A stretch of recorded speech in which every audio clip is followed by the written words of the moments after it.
Next, we have Kelly McCormick. Your microphone has been unmuted.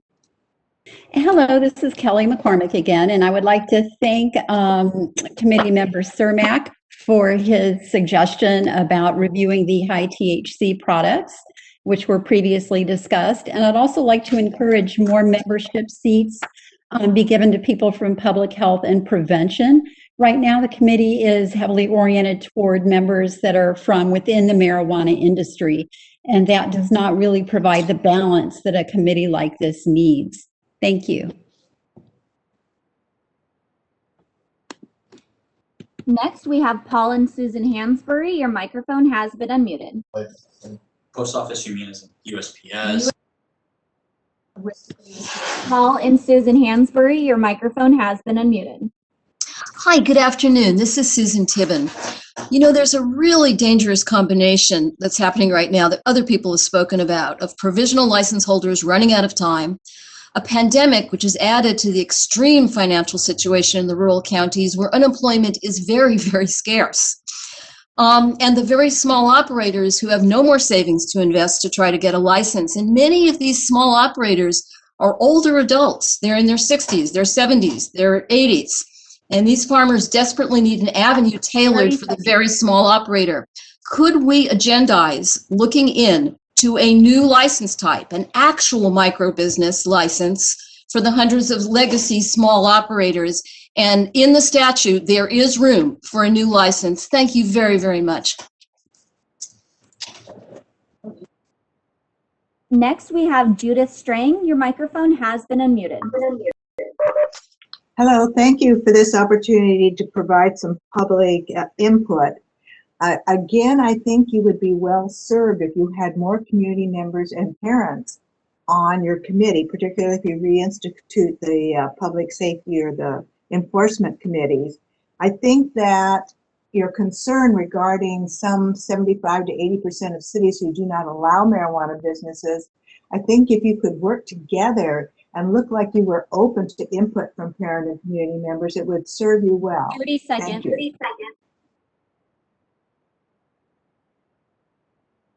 Next up, we have Daniel Hernandez. Your microphone has been unmuted. Daniel Hernandez, you are unmuted.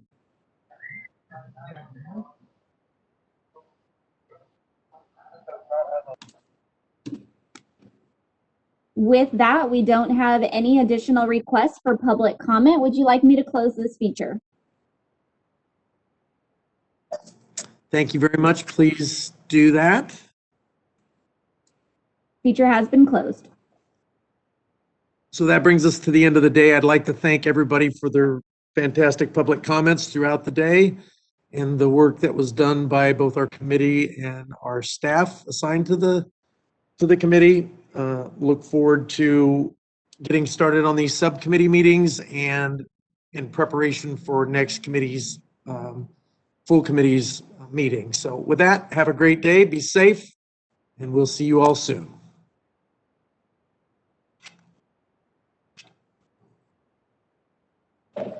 This is the moderator, and with